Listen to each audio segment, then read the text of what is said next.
kita sebetulnya pada esensinya tidak jauh berbeda. Saya yakin dan percaya Pak Jokowi Pancasilais. Saya yakin dan percaya Pak Jokowi patriot. Saya yakin dan percaya Pak Jokowi nasionalis. Karena itu waktu Pak Jokowi dilantik, saya datang ke Pak Jokowi, saya memberi hormat. Tapi saya juga ingin bertanya, apakah Pak Jokowi faham dan mengerti di antara pendukung Pak Jokowi ada yang melontarkan tuduhan-tuduhan yang tidak tepat kepada saya. Seolah-olah saya membela khilafah. Seolah-olah saya akan melarang tahlilan dan sebagainya. Ini sesuatu yang sangat tidak masuk akal. Ibu saya seorang Nasrani. Saya lahir dari rahimnya seorang Nasrani. Lingkungan saya. Jadi saya dari umur 18 tahun pertaruhkan nyawa saya untuk membela Pancasila. Nyawa saya pertaruhkan untuk Republik ini. Bagaimana kok saya dituduh akan merubah Pancasila? Sungguh kejam itu. Tapi saya percaya Pak Jokowi tidak merestui itu. Terima kasih. Prabowo. Saya juga percaya kok Pak Prabowo itu Pancasilais. Saya juga percaya Pak Prabowo itu nasionalis. Saya percaya. Saya juga percaya Pak Prabowo itu patriot. Percaya Pak, percaya. Tapi masalah tuduh-menuduh, saya kan juga banyak dituduh Pak.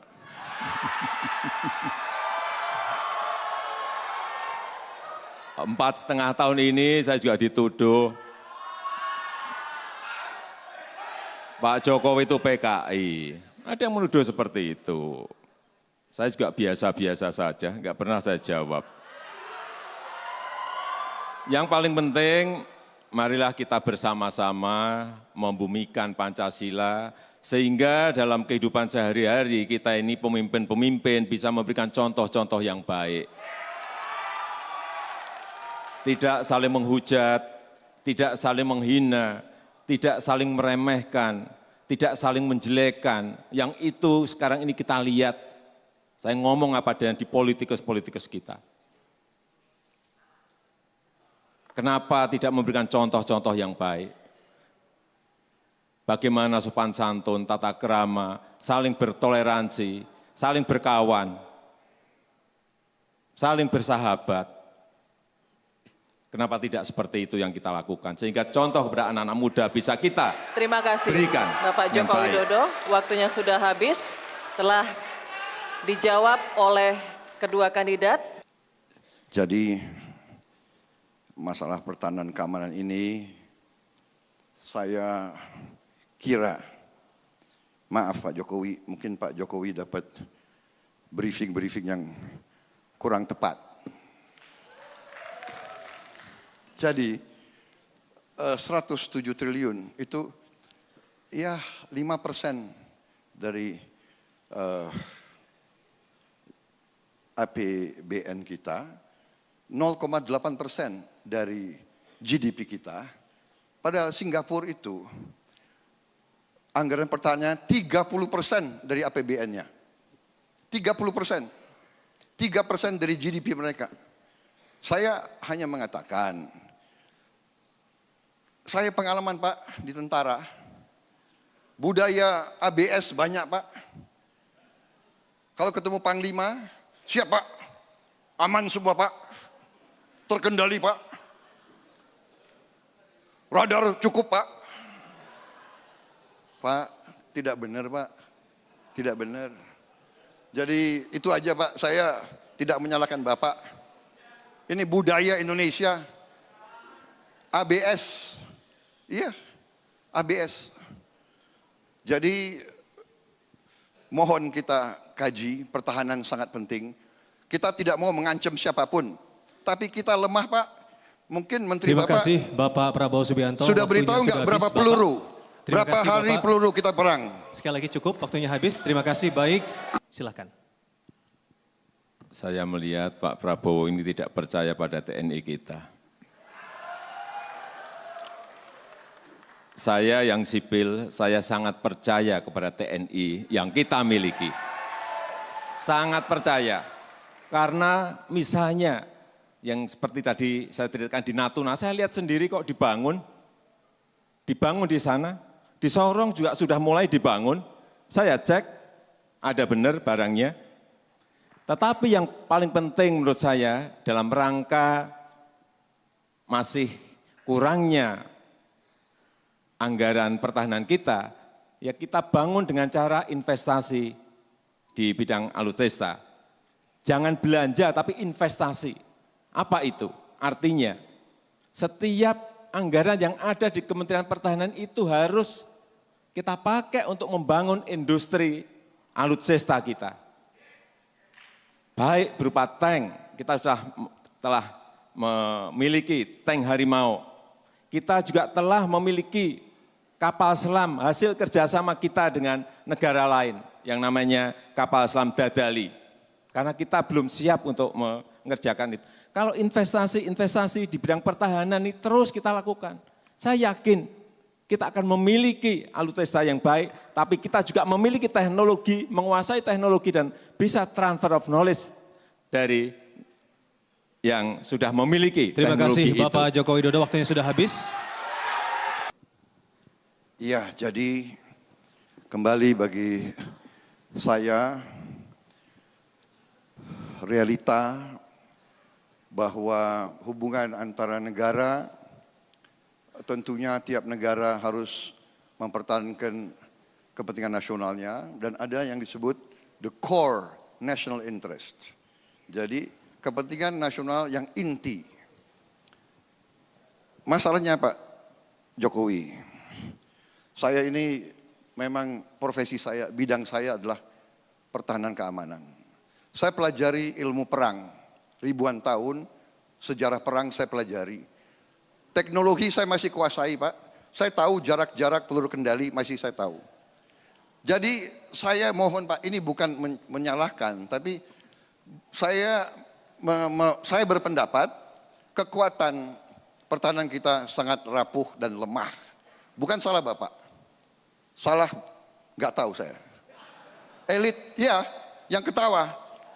Kenapa kalian ketawa? Pertahanan Indonesia rapuh, kalian ketawa. Lucu ya? Kok lucu? Jadi, saya berpendapat kita tidak bisa mempertahankan core national interest kita. Kalau ada negara asing kirim pasukan hari ini ke salah satu wilayah kita, saya kira kita berada dalam posisi yang sangat lemah. Jadi ini yang saya mohon perhatian. Baik, terima kasih Bapak Prabowo Subianto, waktunya sudah habis. Silakan ketawa kalau negara Cukup kita Bapak, lemah. Silakan. waktunya sudah habis. Terima kasih, silakan duduk kembali. Mohon tenang. Mohon tenang para Baik. pendukung. Debat uji panelis sudah selesai, boleh kita berikan apresiasi untuk kedua kandidat yang sudah berhasil menjawab pertanyaan dari panelis untuk keempat tema di malam hari ini. Boleh Bapak Ibu memberikan apresiasinya karena sudah selesai untuk uji panelis. Silakan memberikan apresiasinya. Baik, cukup. Kita akan lanjutkan kembali. Terima kasih. Saya lanjutkan kembali. Baik, hadirin dan juga pemirsa, uji panelis di segmen ini sudah selesai namun debat belum selesai. Di segmen berikutnya akan ada rekan saya Retno Pinasti dan dua kandidat masih akan bertanya, menjawab dan saling menanggapi dalam debat terbuka. Tetaplah bersama kami di debat keempat Capres Pemilu 2019. Jadi Pak Jokowi, saudara-saudara sekalian, saya waktu Letnan II masih muda, saya juga dapat pengarahan dari jenderal-jenderal saya tahun 74. Dalam 20 tahun tidak akan terjadi perang terbuka. Tahu-tahu tahun 75 tim-tim meletus. Saya Letnan II berangkat ke tim-tim Pak. Padahal jenderal-jenderal saya memberi pengarahan dalam 20 tahun tidak akan ada perang. Pak, yang memberi briefing kepada Bapak, aduh. Siapa yang memberi briefing itu Pak? Tidak boleh dalam pertahanan keamanan kita tidak boleh menganggap tidak akan ada perang. Sic vis pacem parabellum. Artinya, kalau menghendaki damai, siaplah untuk perang. Laut kita kaya, hutan kita kaya. Negara-negara lain mengincar kekayaan kita. Bagaimana kok ada briefing ke presiden?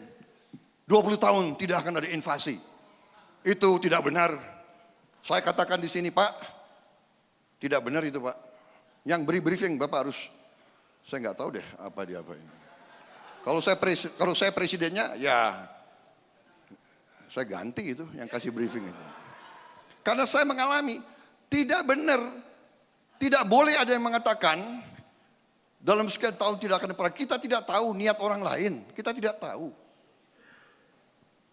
Saya menerima briefing waktu saya mau dilantik, dalam 20 tahun tidak akan perang. Tahun depan kita ke tim-tim.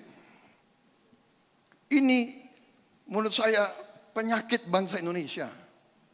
Kok berani laporan ke Panglima tertinggi seperti itu? Saya kira ini masalah ini bukan salah Bapak. Baik Bapak, tapi waktunya habis Bapak Pak Prabowo. cek kembali Terima kasih. briefing Bapak itu. Kini giliran. Ini yang namanya perkiraan. Artinya intelijen strategis kita ini memperkirakan, tidak ada. Oleh sebab itu, dalam rangka strategi ke depan, mestinya yang dipentingkan sebelah mana kita menjadi tahu. Jangan sampai kita keliru memperkirakan ke depan, sehingga strateginya juga menjadi keliru. Inilah yang ingin saya garis bawahi. Bukan tidak, tetapi diperkirakan. Intelijen strategis memperkirakan. Jadi perkiraan. Dan perkiraan bisa betul tetapi juga bisa keliru. Oleh sebab itu kembali lagi ingin saya sampaikan bahwa penguasaan teknologi, persenjataan, dan cyber ini sangat-sangat diperlukan dalam pertahanan kita ke depan. Oleh sebab itu kenapa tadi saya menyampaikan bahwa pemasangan radar udara kita di 19 titik sudah dilakukan, pemasangan radar maritim kita sudah 11 titik dilakukan, itu dalam rangka menjaga kedaulatan negara kita Indonesia. Dan kita semuanya pasti setuju bahwa anggaran pertahanan itu harus ditingkatkan lagi, ya setuju. Tetapi prioritasnya tentu saja kita harus ada skala prioritas. Sekarang mungkin kita sudah mengerjakan untuk skala prioritas di infrastruktur. Ke depan, 5 tahun ke depan kita akan membuat skala prioritas lagi di pengembangan sumber daya manusia. Mungkin ketiga nanti di anggaran pertahanan akan menjadi prioritas. Kenapa tidak? Tapi prioritas-prioritas seperti ini ada semuanya untuk kepentingan rakyat, untuk kepentingan masyarakat, untuk kepentingan bangsa, dan untuk kepentingan negara. Terima Baik, kasih. terima kasih Pak Joko Widodo. Pak Jokowi yang saya hormati dan yang saya banggakan, kita paham dan kita mengerti bahwa tugas pemerintah utama adalah melindungi segenap tumpah darah bangsa kita. Ada satu hal yang merisaukan, mengganjal di banyak warga negara, Pak. Dalam suatu tinjauan strategis tentang core national interest suatu bangsa, kepentingan nasional inti suatu bangsa, terutama adalah keutuhan wilayah, ya, kedaulatan teritorial. Dalam pandangan itu, secara strategis pertahanan keamanan, sedikit negara di dunia yang mengizinkan pelabuhan-pelabuhan dan lapangan-lapangan terbang, bandara-bandara dioperate oleh pihak asing. Bukan kita anti asing, ini menyangkut national security, kedaulatan nasional. Kami khawatir kalau semua pelabuhan dan bandara dioperate oleh perusahaan asing, suatu saat kepentingan nasional kita tidak cocok, bisa ditutup Pak, saluran nafas kita. Pelabuhan dan bandara adalah saluran nafas suatu bangsa. Kami di tentara dilatih untuk mengamankan objek vital strategis. Dan dalam setiap latihan perang, sasarannya selalu objek vital. Apakah itu pelabuhan, bandara, atau stasiun kereta api, atau persimpangan jalan. Tapi pemerintah Bapak terlalu banyak mengizinkan perusahaan asing. Terima kasih mengoperate. Bapak Prabowo Subianto. Saya melihat Pak Prabowo ini terlalu sangat khawatir dengan sebetulnya negara lain juga melakukan. Karena anggaran kita yang terbatas, tentu saja kita mengundang investasi untuk berinvestasi di Indonesia. Tetapi dalam hal sekali lagi, dalam hal menyangkut kedaulatan, tidak akan kita berikan 1 senti pun kedaulatan kita kepada negara lain. Tetapi ini adalah sesuatu yang berbeda. Ini adalah investasi yang itu dilakukan oleh perusahaan, bukan oleh sebuah negara. Oleh sebab itu, negara-negara lain juga semuanya melakukan itu dan tidak pernah ada masalah. Saya tidak untuk hal-hal yang tentu saja, untuk hal yang sangat strategis, misalnya yang berkaitan dengan pembangunan alutsista, nah, itu kita mungkin harus lebih hati-hati. Atau yang berkaitan dengan radar udara, kita harus hati-hati. Atau yang berkaitan dengan radar maritim kita harus hati-hati. Tetapi kalau untuk bandara, pelabuhan, saya kira semua negara juga melakukan hal yang sama dan tidak ada masalah. Yang paling penting menurut saya pengelolaan itu kita ada di dalam. Manajemen kita ada di dalam. Manajemen kita mengendalikan. Bahwa itu berpartner saya kira tidak, buat kami tidak ada masalah. Nyatanya saya berikan contoh. Freeport bertahun-tahun kita hanya dapat 9%, juga enggak ada masalah. Setelah kita ambil menjadi 51%, ya kita bisa ikut dalam mengelola tambang yang ada di. Baik, terima kasih Bapak Joko Widodo, waktunya sudah habis. Maaf Pak Jokowi, karena Pak Jokowi ini sahabat saya, jadi saya ini pembantu-pembantu Bapak Pak, banyak yang kasih keterangan yang menurut saya tidak tepat, menyesatkan. Jadi masalah bandara, masalah itu bagi kami dalam strategi perang itu masalah strategik Pak, bukan masalah dagang, bukan masalah ekonomi, masalah strategik. Waktu kita masih miskin, GDP kita mungkin terendah di Asia, Bung Karno membuat angkatan perang yang terkuat di Asia Tenggara. Bukan untuk gagah-gagahan, karena bagi Bung Karno kemerdekaan adalah segala-galanya. Pelabuhan dan bandara bukan masalah ekonomi semata-mata, bukan masalah dagang, masalah keamanan nasional. Kita tentara dulu diperintahkan untuk mati untuk merebut lapangan udara. Mati merebut lapangan udara. Kok dengan gampang kita kasih, mau perusahaan swasta, asing, tetap kami tidak bisa terima kalau itu dikelola oleh asing Pak. Dengan segala hormat. Kedua, soal Freeport, ya memang sudah sesuai kontrak itu harus jatuh ke kita. Tapi Bapak sadar nggak bahwa Freeport sendiri, perusahaan itu melaporkan di New York Stock Exchange bahwa benefitnya adalah 81% ke mereka. Jadi 51% saham itu mungkin ya agak etok-etok Pak. Itu laporan mereka sendiri di New York Security Exchange Commission. Bandara, misalnya bandara di Madiun yang dipakai untuk menyimpan pesawat-pesawat kita di situ, kemudian kita berikan kepada asing, itu yang tidak betul. Tetapi kalau airport komersial, pelabuhan-pelabuhan komersial. Mengapa tidak? Dan itu juga dikelola oleh Pelindo kok. Mayoritas masih dikelola oleh Pelindo. Airport kita mayoritas juga masih dikelola oleh Angkasa Pura kita.